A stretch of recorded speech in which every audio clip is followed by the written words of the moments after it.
Chaque année dans le monde, des milliards de chrétiens se réunissent durant le week-end pascal, le week-end de Pâques, pour commémorer le vendredi saint la mort de Jésus-Christ et pour célébrer le dimanche suivant sa résurrection.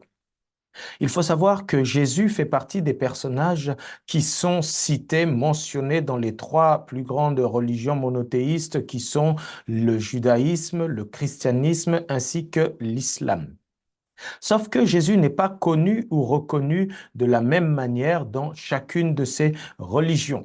Dans le judaïsme, par exemple, Jésus n'est qu'un imposteur, il n'est qu'un blasphémateur. C'est d'ailleurs la raison pour laquelle il a été condamné, mis à mort par les rabbins juifs de l'époque parce que Jésus avait blasphémé selon eux, se faisant égal à Dieu. Dans le christianisme, Jésus est Dieu, la deuxième personne de la Trinité. Jésus est fils de Dieu. Jésus est également le sauveur de l'humanité. Dans l'islam, Jésus n'est ni Dieu, ni fils de Dieu, ni le sauveur du monde. Il n'est qu'un simple homme, un prophète parmi les prophètes, un messager de Dieu envoyé uniquement au peuple d'Israël et pas à l'humanité tout entière.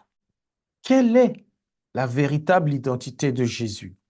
Ce n'est pas l'objet de cette vidéo, j'en ferai une autre dans laquelle je partagerai cela. Et j'aimerais vous inviter à vous abonner justement à ma chaîne afin de pouvoir recevoir des notifications dès lors que je partagerai ou que je mettrai en ligne de nouvelles vidéos. Mais venons-en donc au thème de ma présente vidéo, à savoir le plus grand mensonge d'Allah et du Coran. Ce thème peut sembler provocateur et je suis désolé si certaines le prennent comme une offense, mais loin de moi la pensée de vouloir provoquer ou offenser qui que ce soit. Je veux simplement partager ce que je crois être la vérité. À chacun ensuite de voir comment il considère tout ce que je vais partager. Donc, qu'est pour moi le plus grand mensonge qu'Allah ou le Coran ont pu proférer? Eh bien, ce grand mensonge, nous allons le voir tout de suite et il se trouve dans la sourate numéro 4, le verset 157. Donc, vous le voyez à l'écran avec moi. Donc, la première partie, c'est la version en arabe et la seconde partie, donc, en français que je vais lire. Et à cause de leurs paroles, nous avons vraiment tué le Christ, Jésus, fils de Marie, le messager de Dieu. Or, ils ne l'ont ni tué, ni crucifié, mais ce n'était qu'un faux semblant. Et ceux qui ont discuté sur son sujet sont vraiment dans l'incertitude. Ils n'en ont aucune connaissance certaine, ils ne font que suivre des conjectures et ils ne l'ont certainement pas tué. Donc, quelles que soient les versions, chers amis, il est question là d'une chose qui est claire et certaine, notamment en arabe, où Allah dit qu'ils ne l'ont ni tué ni crucifié. Voilà, chers amis, ce que dit Allah au sujet de cette mort et cette résurrection de Jésus qui est célébrée chaque année. Les chrétiens du monde, depuis 2000 ans, se réunissent chaque année pour célébrer, pour commémorer la mort et célébrer la résurrection de Jésus. Allah dit que Jésus n'a jamais été crucifié et que Jésus n'est donc pas mort. Matthieu, Marc, Luc et Jean, ces quatre évangiles ont été écrits entre 40 ans et 70 ans après les faits. Et cela a été écrit par des témoins oculaires, tels que l'apôtre Jean, le disciple que Jésus aimait selon les Écritures, qui a écrit lui-même, qui a été le témoin oculaire, qui a vécu avec Christ jusqu'à sa mort. Il y a quelqu'un comme le docteur Luc qui fait partie non pas des témoins oculaires, mais des personnes, il a recueilli le témoignage de personnes oculaires pour écrire donc l'évangile de Luc. Voilà que même dans l'histoire, vous allez retrouver des textes, des écrits de Romains, d'empereurs ou même de rabbins. Je vous rappelle que les rabbins ont condamné Jésus, ne croyaient pas en lui, c'était un imposteur. Mais toutes ces personnes-là, y compris des gens qui ne partagent pas la foi chrétienne, ont reconnu que Jésus était mort. Il y a des écrits, des preuves historiques de cela. Voilà que 600 ans après les faits, un prétendu prophète du nom de Muhammad affirme avoir reçu d'Allah une révélation selon laquelle, nous venons de le lire, Jésus-Christ n'a été ni tué ni crucifié. Alors, chers amis, est-ce que Allah parlait en parabole? Est-ce qu'il parlait en métaphore? Est-ce que c'était des figures de style? Est-ce qu'il voulait vraiment dire que Jésus n'a pas été tué ou crucifié, ou il voulait parler de quelque chose qu'on n'a pas su bien comprendre? Eh bien, il est important de pouvoir en être sûr. Et pour en être sûr, nous devons aller vérifier au niveau des tafsirs. Pour celles et ceux qui ne savent pas ce que c'est que le tafsir, c'est l'exégèse officielle du Coran, l'interprétation du Coran par les sages, par les théologiens, par les imams musulmans des premiers siècles, qui ont eu donc à interpréter le Coran. Et donc cette interprétation du Coran s'appelle donc le tafsir. Je vous partage à l'écran deux pages de tafsir qui font partie de ma collection personnelle. Là, vous avez par exemple le tafsir, les 10 commentaires du Coran, le laurier de l'exégèse coranique. Vous avez donc des érudits, des théologiens tels que At-Tabari, Ibn Kathir, Al-Qurtubi, Al-Baydawi, Al-Razi. Avec ces noms-là, vous avez déjà la crème de la crème des exégètes, des interprètes, des personnes qui fournissent l'explication du Coran. Donc, pour un musulman qui ne le savait pas, lorsque tu veux comprendre, toi, cher ami musulman, ou même n'importe qui veut comprendre un verset du Coran, il doit se référer au tafsir. Il doit aller voir ce que les théologiens musulmans des premiers siècles ont dit sur ce sujet-là. Et il faut bien que vous compreniez, avant que je n'aille plus loin, que quand on parle d'interprétation du Coran, on ne parle pas de vous, de moi, du musulman lambda, de l'imam 2.0 qui va lire une sourate, un verset du Coran et dire voilà ce que ça veut dire. Non. L'interprétation du Coran va plus au-delà de faire de simples commentaires en disant je pense que ça veut dire ceci, je pense que ça veut dire cela. L'interprétation du Coran, elle doit se faire avec beaucoup de connaissances. Les érudits de l'islam, les interprètes, les personnes qui font l'exégèse du Coran, qui sont appelés des mufassirs, doivent être des gens très érudits, doivent avoir une grande connaissance de la tradition orale de l'islam, les hadiths, la vie du prophète. Si ce sont des gens qui sont versés dedans, qui ont lu et qui connaissent pratiquement toutes les histoires de la vie du prophète qui ont été relatées dans les différents hadiths. Les hadiths authentiques, ce sont des personnes qui ont une maîtrise de l'histoire islamique, ce sont des personnes qui ont une maîtrise de la langue arabe et de ses subtilités, parce qu'il est très difficile de comprendre le Coran si on ne maîtrise pas l'arabe. Et donc, pour vous dire que les tafsirs, c'est vraiment l'explication, l'interprétation officielle du Coran, ça n'a rien à voir avec ce que le musulman ou l'imam du 21e siècle va dire du Coran. Je vais donc vous proposer de commencer par l'interprétation. Je vais vous lire deux interprétations que je vais partager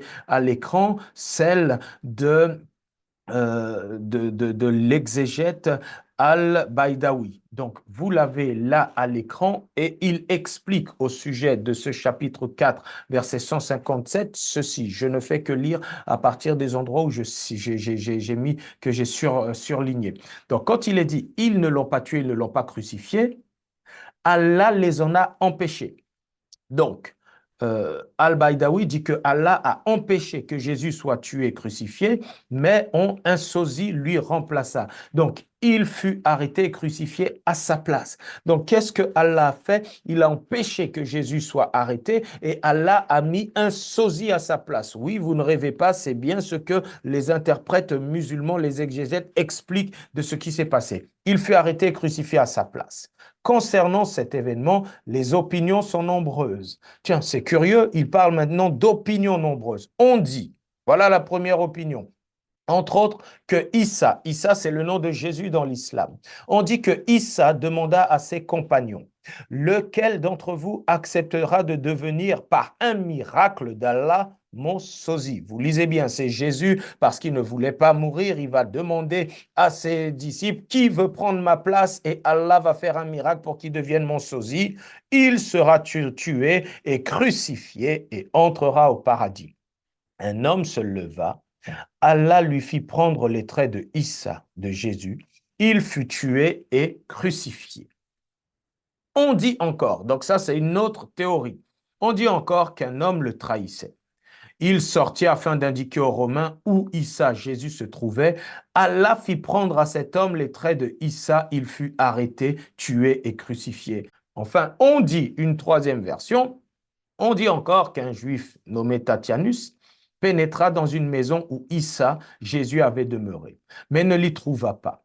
Allah fit prendre à cet homme les traits de Issa de Jésus, et lorsqu'il sortit, les gens le prirent pour Issa, ils le tuèrent et le crucifièrent. Et vous avez compris, Jésus, d'après ces textes-là, eh bien, Allah l'a sauvé en faisant quoi? En mettant un sosie à sa place. Sauf que Allah n'a pas pris le soin de préciser exactement ce qu'il a fait. Et voilà qu'il n'y a que des spéculations. On dit que ça serait quelqu'un que Jésus a demandé. On dit que ça serait un traître, donc Judas, même si son nom n'est pas mentionné. On dit que c'est quelqu'un qui venait chercher Jésus et puis Allah a mis son image à la place de Jésus.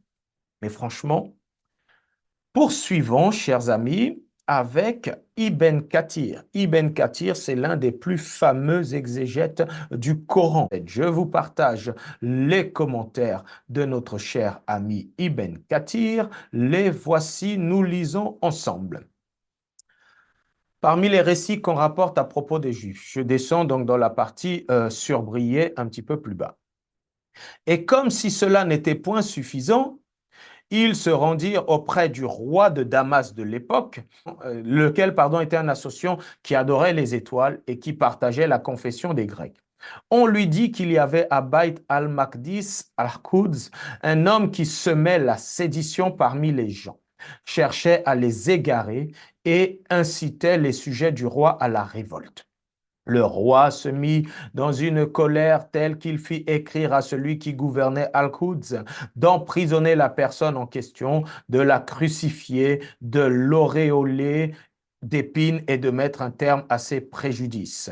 Donc, messieurs, dames, vous lisez avec moi que des personnes sont allées rapporter au roi de Damas de l'époque qu'il y avait parmi les Juifs quelqu'un qui semait du trouble, de la sédition, de la révolte, et ça a mis le roi en colère qui a ordonné d'aller faire arrêter cette personne, de la crucifier et de lui faire porter une couronne d'épines.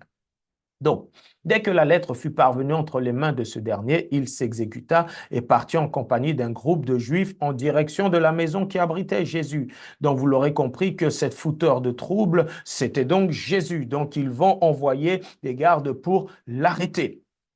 Et on parle de Jésus. Donc, celui-ci se trouvait alors avec un groupe de compagnons, 12 ou 13. D'aucuns affirment qu'ils étaient au nombre de 17. Et cet événement eut lieu un vendredi après-midi ou la veille du samedi. Ils encerclèrent la maison et Jésus, qui s'en était rendu compte, réalisa qu'à moins de sortir les affronter, ils allaient bientôt faire irruption dans la maison. Il dit donc à ses compagnons, lequel d'entre vous accepte de prendre mes traits et de devenir mon compagnon au paradis? Donc, les amis, là, c'est bien Jésus qui demande, parce qu'il sait qu'il va être arrêté, si quelqu'un de ses compagnons veut bien prendre sa place. On délégua à cet effet un jeune homme parmi eux, mais c'est comme si Jésus l'avait trouvé trop jeune. Aussi répéta-t-il la même question une deuxième et une troisième fois. Cependant, c'était toujours le même jeune homme qu'on déléguait.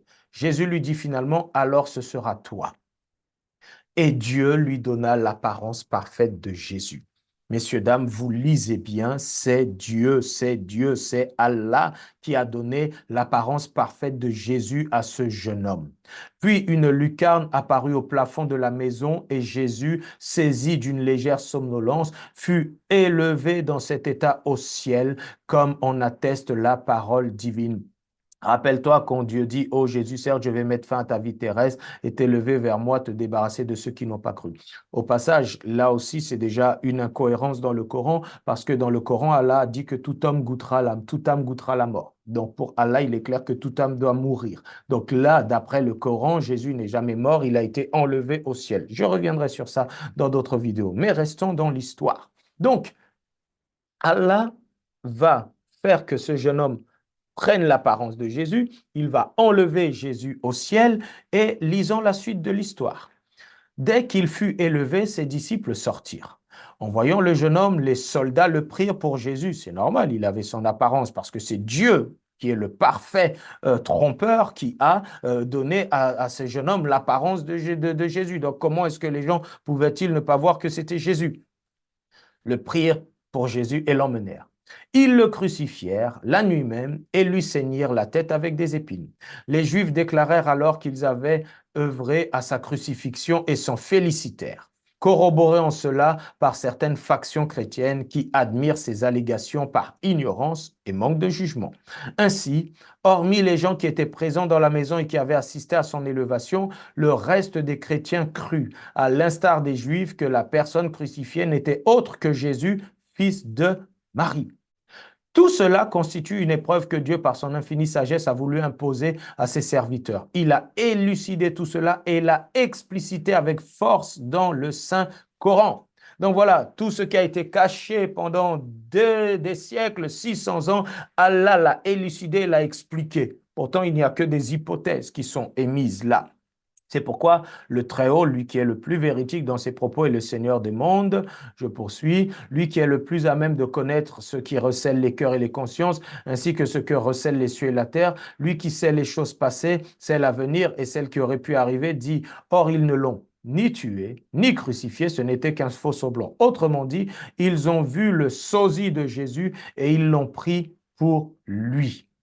Messieurs, dames, vous ne rêvez pas, ce n'est pas moi qui écris tout cela, que les musulmans qui ont des doutes puissent aller racheter ou questionner leurs imams en demandant ce qui est dit dans les tafsirs, dans l'exégète, dans l'explication, dans l'interprétation officielle du Coran, la sourate 4, le verset 157. Vous allez retrouver tout cela, je vous les ai affichés à l'écran pour vous faciliter les choses. Mais voilà donc, chers amis, ce que le Coran dit officiellement au sujet de la mort et de la résurrection de Jésus.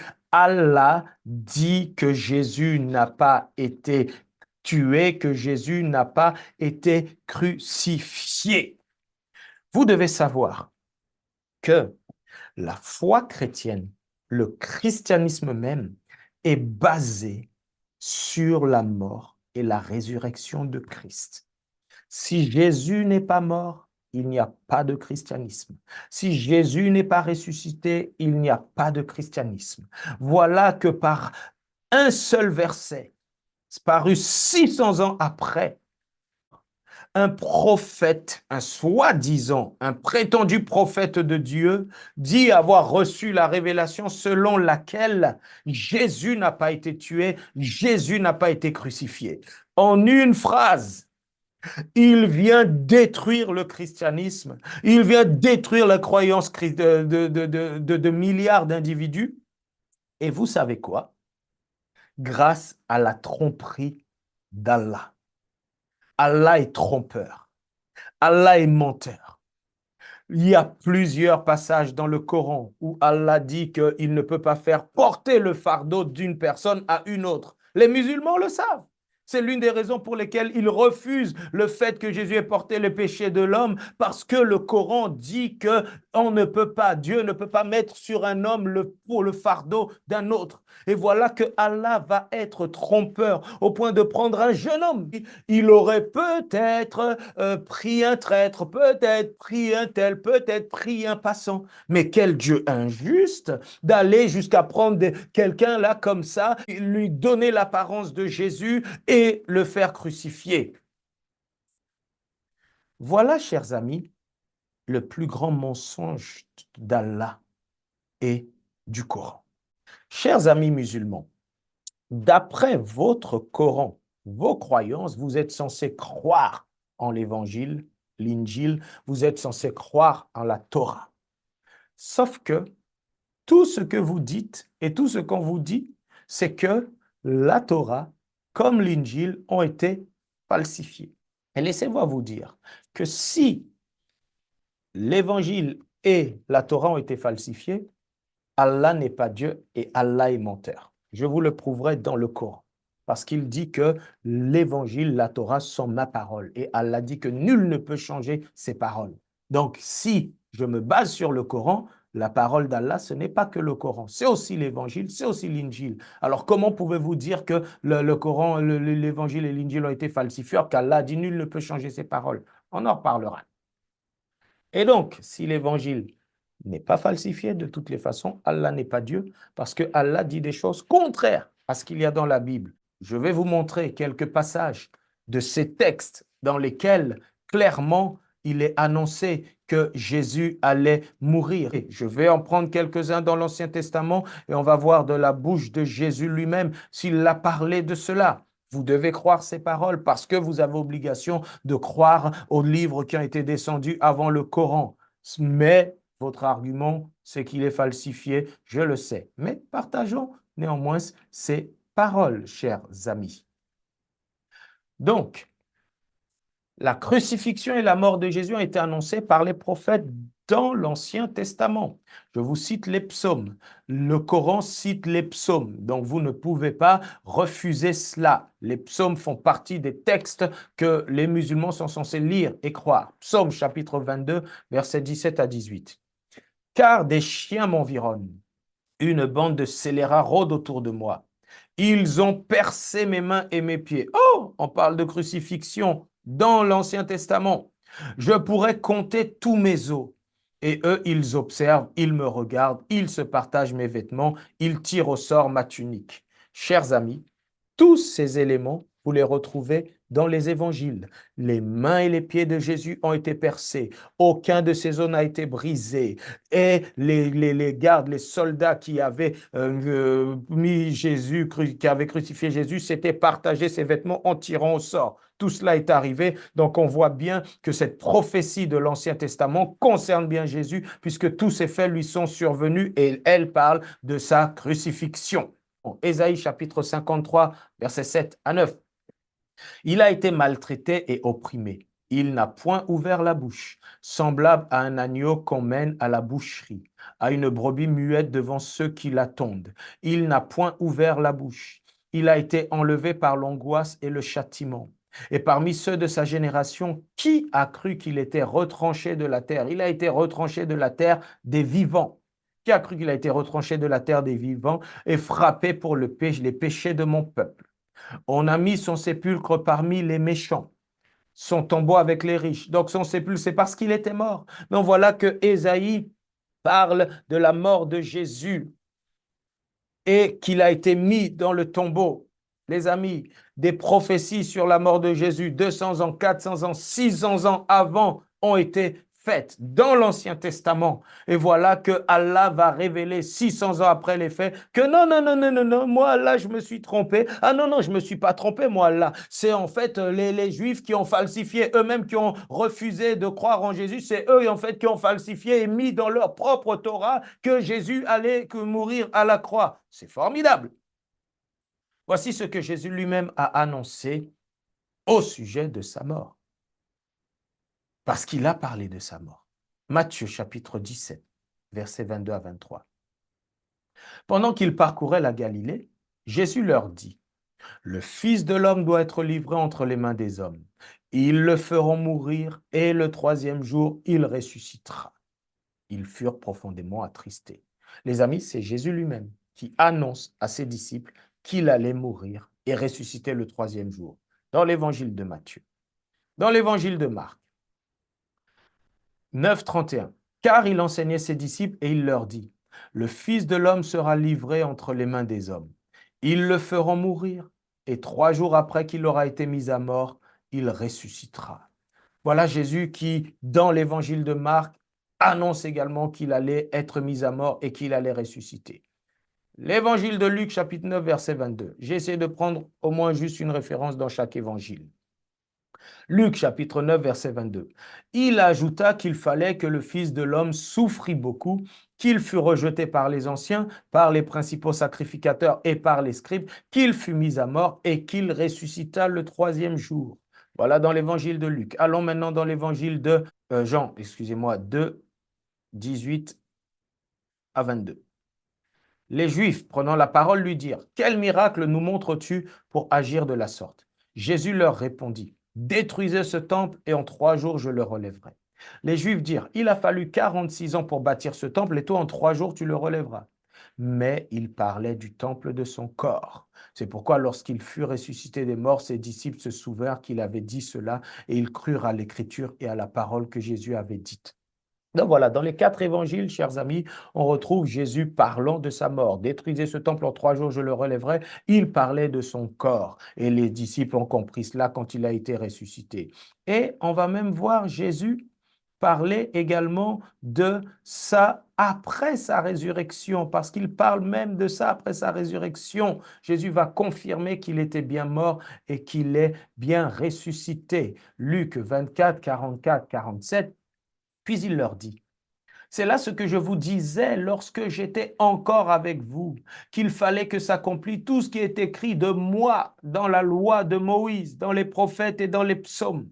Alors il leur ouvrit l'esprit afin qu'ils comprissent les Écritures et il leur dit, ainsi il est écrit que le Christ souffrirait et qu'il ressusciterait des morts le troisième jour et que la repentance et le pardon des péchés seraient prêchés en son nom à toutes les nations, à commencer par Jérusalem. Vous avez là Jésus en train de parler, où après sa résurrection, il explique qu'il fallait qu'il s'accomplisse tout ce qui est dit de lui dans les mots, dans la loi de Moïse, des prophètes et des psaumes, et qu'il meure et ressuscite, et que la repentance et le pardon des péchés soient ensuite prêchés en son nom, au nom de Jésus, à toutes les nations, à commencer par Jérusalem. Et enfin, dans Apocalypse 1, 17 à 18, quand je le vis, je tombai à ses pieds comme mort. Il posa sur moi sa main droite en disant, ne crains point, je suis le premier et le dernier et le vivant. J'étais mort, j'étais mort, j'étais mort, et voici, je suis vivant au siècle des siècles. Je tiens les clés de la mort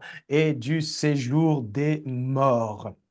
Chers amis, bien entendu, chacun est libre de croire ce qu'il veut, mais ne venez pas dire que le Coran et la Bible disent la même chose. On parle d'un Dieu unique, oui, mais dans le Coran, il n'y a que Allah. Dans la Bible, nous croyons en un Dieu trinitaire. Ce n'est pas la même chose. Vous avez clairement un Allah qui dit que Jésus n'a pas été tué, qu'il n'a pas été crucifié, or que tous les textes que nous venons de voir dans l'Ancien Testament, dans la bouche de Jésus, et même après sa mort, il affirme et atteste qu'il est bien mort et bien ressuscité.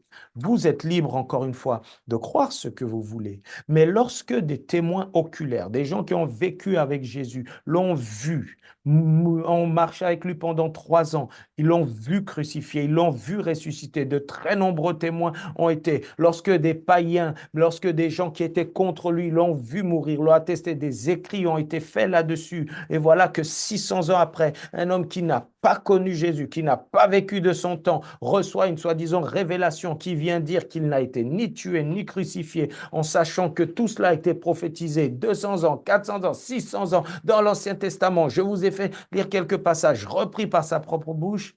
Excusez-moi, la seule chose que nos chers amis musulmans vont vous dire, c'est que la Bible est falsifiée.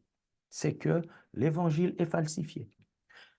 À l'ère du numérique, à l'ère d'Internet, chers amis musulmans, Beaucoup de choses qui étaient cachées depuis 30, 40 ans, 50 ans sur votre religion est en train d'être mis à la lumière. Allez sur les réseaux sociaux, tapez apostasie de l'islam ou autre. Et dans le monde anglophone, il y a chaque année des millions de musulmans qui quittent l'islam. Pour beaucoup, ils sont rejetés de leur famille. Ils sont mis à mort dans les pays où c'est la loi islamique qui s'applique. Les gens quittent et ne croient plus, pas parce qu'ils ont envie de manger du cochon, pas parce qu'ils ont envie de vivre comme des gens de l'Occident et porter des mini-jupes, non, mais parce qu'ils ne croient plus en l'islam. Parce que les mensonges qui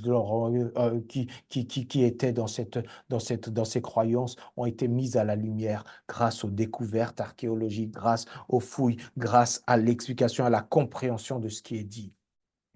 Je terminerai en disant que Jésus-Christ a dit dans l'évangile de Jean, chapitre 14, verset 6, « Je suis le chemin, la vérité et la vie.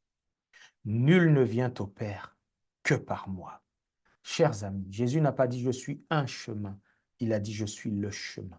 Il n'a pas dit « je suis une vérité », il a dit « je suis la vérité ». Nul ne vient au Père que par lui. À vous de choisir. Mais moi, je vous invite à croire en lui. Il est le sauveur du monde que Dieu a envoyé pour porter vos péchés et vous obtenir le pardon, pour obtenir le pardon de toute l'humanité. Que certains disent que la Bible est falsifiée, laissez-les dire. Est-ce que vous croyez vraiment tous ces ragots? Et est-ce que vous ne trouvez pas que c'est même une insulte pour Dieu, qui est un Dieu véridique, de de donner injustement l'apparence de Jésus à quelqu'un et de faire crucifier cette personne? N'est-il pas tout puissant pour qu'il n'ait même pas besoin de faire ce subterfuge, de retirer Jésus sans besoin de crucifier quelqu'un d'autre à la place? Parce que là, c'est Dieu le menteur, c'est Dieu le trompeur. Parce que si Jésus n'est pas mort et pas crucifié, que nous y croyons et que des milliards y croient, ça serait la faute d'Allah. Parce que c'est Allah qui a fait ça. C'est Allah qui a trompé l'humanité en faisant prendre quelqu'un l'apparence de Jésus. Et maintenant, il vient nous reprocher de croire qu'il est mort et ressuscité, or que c'est lui qui nous a trompés. Voyons, si vous choisissez de croire en ce Allah, or qu'il est trompeur, c'est votre choix. Mais pour moi, c'est un grand mensonge qui doit être maintenant mis à la lumière. Et on ne doit pas voir cela comme un détail, parce que ce que certains considèrent comme rien détruit l'essence même de ce que Dieu a fait au travers de Jésus-Christ. Et ça s'appelle l'Antéchrist. Je vous souhaite bonne fête de Pâques. Je vous invite, pour terminer, à vous abonner à ma chaîne afin de ne manquer aucune des vidéos qui suivront par la suite. Que Dieu vous bénisse tous et à très bientôt. Shalom.